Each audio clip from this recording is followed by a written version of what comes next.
My dear friends, gather round and listen closely, for I have a tale to share with you. Have you ever looked in the mirror and realized you don't really know the person staring back at you? You wear a smile. You follow the rules. You've checked the boxes. But deep down, something feels missing. What if I told you that the life you're living isn't actually yours, but a version carefully shaped by fear, expectations, and survival? Socrates once said, "An unexamined life is not worth living." I didn't understand it until I realized I had become a stranger to my own soul. And what happened next changed everything. This isn't just my story, it might be yours too. And if you stay with me, you just might find the courage to meet the real you. Maybe for the first time. It started on a night when I should have been celebrating. I had everything, a good job, recognition, even people who claimed to admire me. But as I stared at the ceiling in the silence of my room, I felt hollow. Something inside whispered, "Is this all there is?" That question cracked something open in me.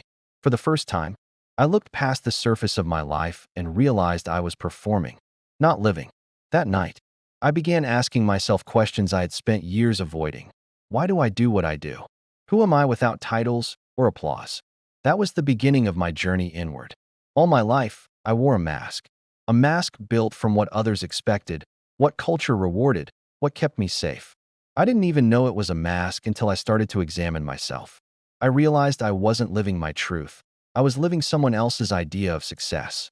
I smiled when I was tired, agreed when I disagreed, laughed when I wanted to cry. I had lost myself trying to be liked. The examined life demanded honesty, and that terrified me. But I was ready. I wanted to meet the real me, the one behind the mask. Socrates was right, and it hurt.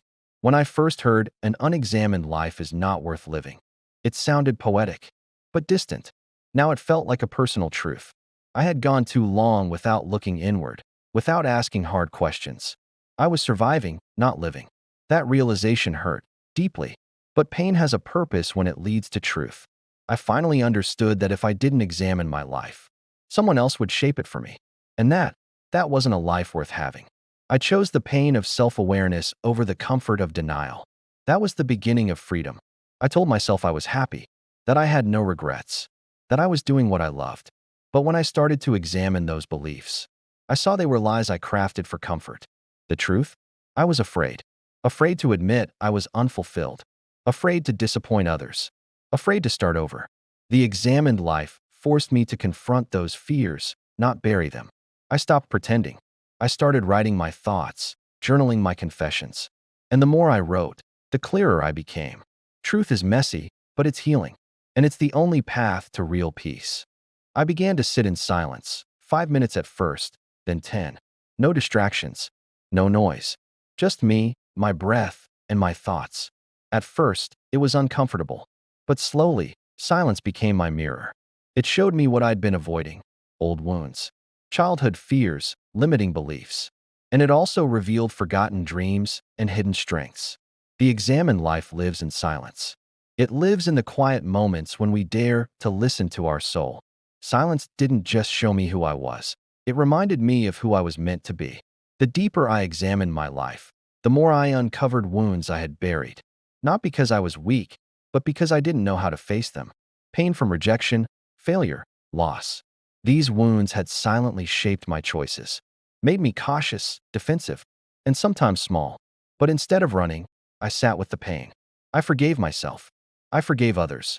The examined life doesn't mean perfection, it means awareness. And awareness is the first step toward healing. I didn't need to fix everything overnight. I just needed to stop pretending I was okay when I wasn't. I used to think success meant applause, money, being seen. But when I began examining my life, I saw how empty that definition was. I had achieved success, but I still felt lost. So I asked myself, what if success is living in alignment with who I truly am? That question changed everything. I started saying no to things that drained me and yes to things that lit me up, even if they didn't make sense to others. I chose fulfillment over fame, purpose over pressure. The examined life showed me that real success begins within. I began having honest conversations with others, but more importantly, with myself. I asked, why do I react this way? Why do I stay in places that shrink me? Why do I fear being alone? These weren't easy conversations, but they were necessary. I discovered how often I betrayed myself to keep peace, how often I silenced myself to avoid conflict. The examined life is not passive, it's courageous. It requires us to be radically honest, even when it's inconvenient. And in that honesty, I found clarity. I found my voice. I found myself again. As I examined my life, I saw how many things I was holding onto that no longer served me. Relationships, habits, even mindsets. Letting go felt like losing a piece of myself, but holding on was costing me more. I had to choose comfort or growth. I chose growth. I started to release the things that were rooted in fear and guilt. The examined life teaches us that freedom doesn't come from addition. It comes from subtraction. Sometimes we must let go to rise. And the higher I rose, the lighter I became. One morning, I asked myself, when was the last time I felt truly alive?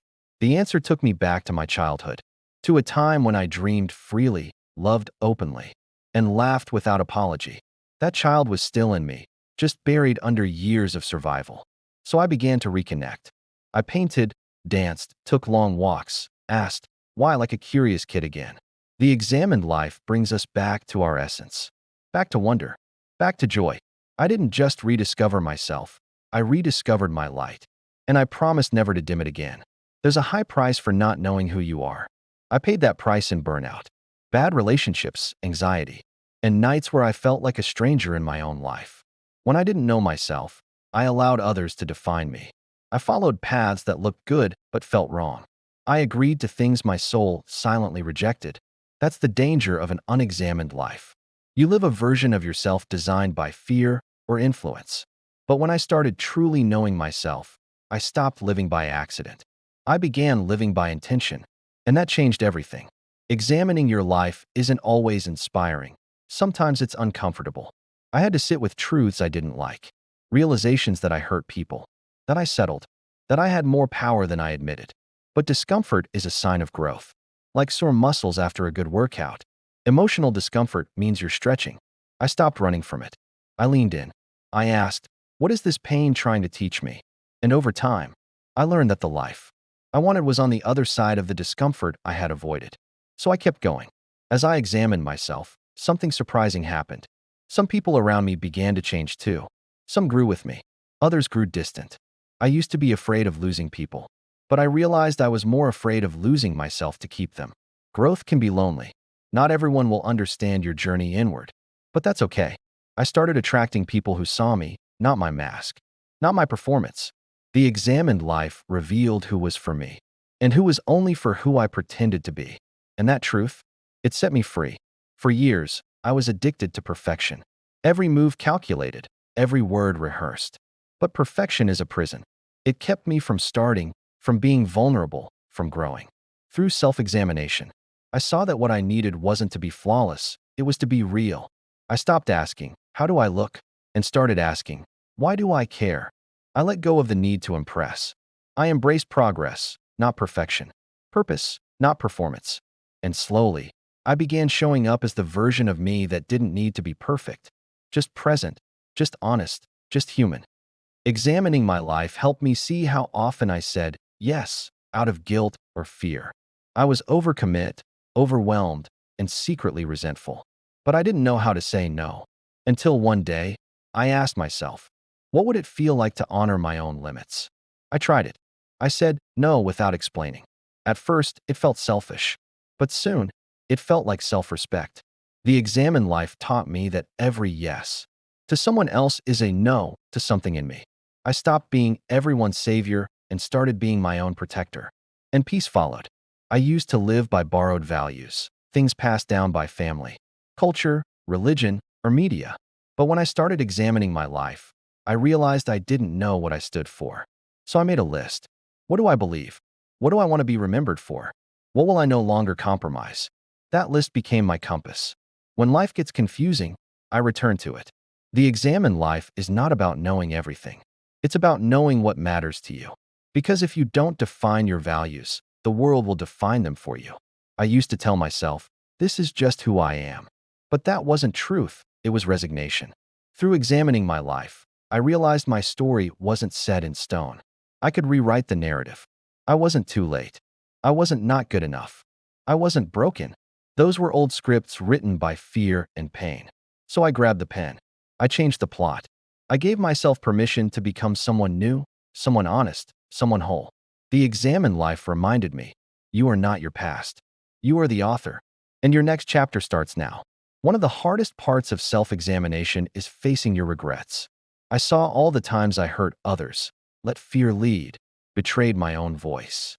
I wanted to run from those memories, but instead, I faced them. I forgave the version of me that didn't know better. I spoke kindly to the person I once was, because healing isn't just about changing. It's about showing compassion to your former self. The Examined life taught me that self-awareness without self-love becomes self-hate. But when we forgive ourselves, we become free to grow without shame. Most of my life, I lived from the outside in, reacting to opinions, expectations, pressures. But the Examined life flipped that. I started living from the inside out. Decisions came from my values, not from fear. Peace came from alignment, not approval. I began to trust my intuition more than the noise around me. Life became simpler, not easier, but clearer. I stopped chasing things that didn't match my soul. And the more I lived in alignment, the more alive I felt. I wasn't just existing anymore. I was becoming, evolving, living with intention. The Examined life isn't a destination. It's a lifelong journey. Even now, I'm still learning, still unlearning, still growing. I still ask hard questions. I still face parts of me I don't like. But I do it with love, with courage, with purpose. Because now I know the truth. A life without self-reflection is just motion without meaning. Socrates was right. An unexamined life is not worth living. And I would add, an examined life is the most powerful, most beautiful life you can live. So ask the questions, sit with the truth, and start living for real. If, in this moment, your heart is whispering that something inside you longs for more, pause. Close your eyes. Ask yourself, am I living someone else's life or my own? You don't have to have all the answers. You just have to have the courage to ask the question. From this moment forward, promise yourself, I will look deeper. I will listen harder. I will stop chasing acceptance and start chasing truth. So go ahead, grab a pen and write down one question you need to ask your soul. Keep it where you'll see it every day. Then commit to honoring the answer, even if it scares you. If you do this one thing, you're not just watching a video. You're beginning your own journey of discovery. And that is a life truly worth living. And if this message stirred something in you, don't let it fade. Share this video with someone who might be silently searching for themselves too. Speak life into their journey. You never know. Your share could be the mirror they didn't know they needed. And before you go, subscribe. Not just for more videos, but because this space is a movement, a sanctuary for the real, the raw, and the reborn.